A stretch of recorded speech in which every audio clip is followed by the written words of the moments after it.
एक बहुत ही ऐतिहासिक क्षण है।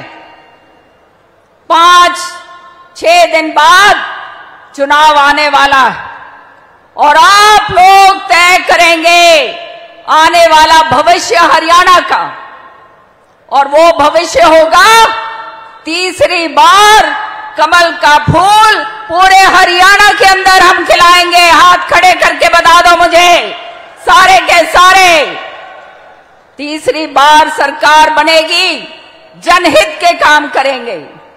समझ लो आप लोग सब, आज हमारे सामने कोई विपक्ष नहीं है। ये बाबू बेटा जो है, इन्होंने कांग्रेस का नाश कर दिया भाई, नाश कर दिया कति पूरी तरह से। इनके पास केवल और केवल अपना घर किस तरह से भरना है वो ही काम रह गया है। आम जनता के विरुद्ध सारे काम करते हैं, भ्रष्टाचारी हैं दोनों, हैं कि नहीं बता दो खड़े हाथ करके मुझे। तो ऐसे भ्रष्टाचारियों को यहां पर तुम लोग आने दोगे क्या? नहीं तो हाथ यूं यूं करके बता दो।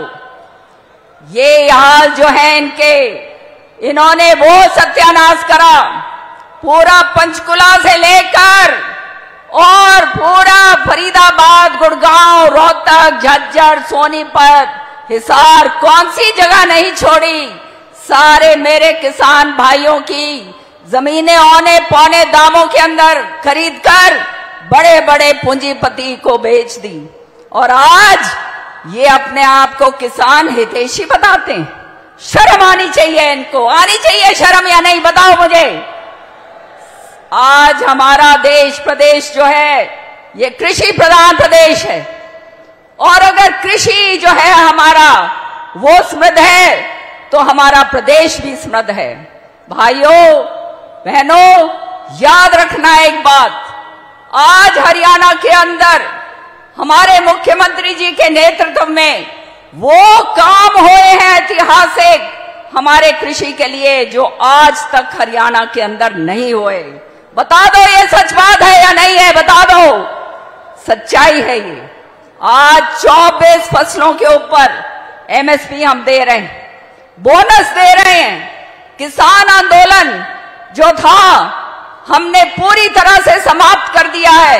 किसान भाइयों को बिठाकर सारी की सारी मांगे उनकी पूरी करी, और आज पूरे प्रदेश के अंदर ये बात जा चुकी है कि अगर कोई हितकारी सरकार है कांग्रेस इसमें हमारे प्रदेश में, तो वो केवल और केवल भाजपा की सरकार है। ऐसा ऐतिहासिक काम पहले कभी नहीं हुआ, और आज इस मंच से मैं चैलेंज करती हूं ये सारे कांग्रेस वालों को, सबको मैं चैलेंज करती हूं कि जो काम हमने अपने कृषि के लिए करे हैं, ये काम ये जो कांग्रेस शासित प्रदेश हैं उनके अंदर करके दिखाएं तो हम जानेंगे ये किसान हितैषी हैं। नहीं तो इनका मुखौटा जो है वो सबके सामने है, ये झूठे हैं, ये फरेबी हैं, ये काम करने वाले नहीं हैं, ये भ्रष्टाचारी, और इनके पास केवल अपना घर भरना और अपना उल्लू सिद्ध करने के अलावा और कुछ नहीं रह गया। पिछली बार आपने देखा किस तरह से संविधान की कॉपी उठाकर सारे बड़े बड़े मंचों के ऊपर जाके कह रहे थे संविधान बदल जाएगा, बचा लो, संविधान बदल जाएगा। बताओ भाई संविधान बदला क्या? बताओ हाथ खड़े करके। संविधान नहीं बदल सकता। माननीय प्रधानमंत्री जी ने पहली शपथ जब ग्रहण करी, संविधान को सिर पर लगाकर चुटकारा। हम लोग जो हम लेते हैं, अपने ओथ लेते हैं, संविधान को हाजिर नाजिर रखकर कहते हैं। और आज तो सच्चाई ये है कि इनके नेता बाहर विदेश में जाते हैं और विदेश में जाके कहते हैं हम आरक्षण खत्म करेंगे। कहा या नहीं कहा? बताओ मुझे सारे के सारे। सच्चाई सामने आ गई, जो असली मुखौटा है वो सामने आ गया है। तो जान लो एक बात को अच्छी तरह से, ये समय है इनको बाहर भगाने का।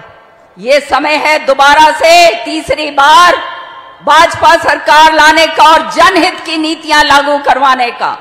और आने वाले समय में आप देखिएगा, निश्चित तौर पे ईमानदारी के साथ, निष्ठा के साथ, कर्म के साथ काम हम करेंगे। अब हाथ खड़े करके बता दो, निकल जाओ अपने अपने घरों के अंदर, हाथ खड़के बताओ मुझे कि सारे के सारे भाई मेरे हैं, अपने इलाकों के अंदर निकलो आज की रैली के बाद। और जो विकसित प्रदेश, विकसित हमारा देश जो है, उसका संकल्प जो माननीय मोदी जी ने लिया है 2044 का, उसमें अगर हम इतना सा भी योगदान दे सकें तो याद करना हम अपने देश के लिए काम कर रहे हैं।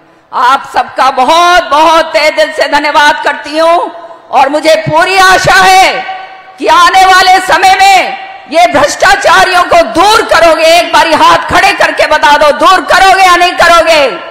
दूर करोगे या नहीं करोगे? दूर करोगे या नहीं करोगे? तैयार हो? तैयार हो तो आप जाओ आगे, और आप जाओ आगे और निकल जाओ अपने अपने जो है इलाके के अंदर, और इनकी असलियत जो है सबके सामने लेकर आओ। बहुत बहुत धन्यवाद। बोलो भारत माता की।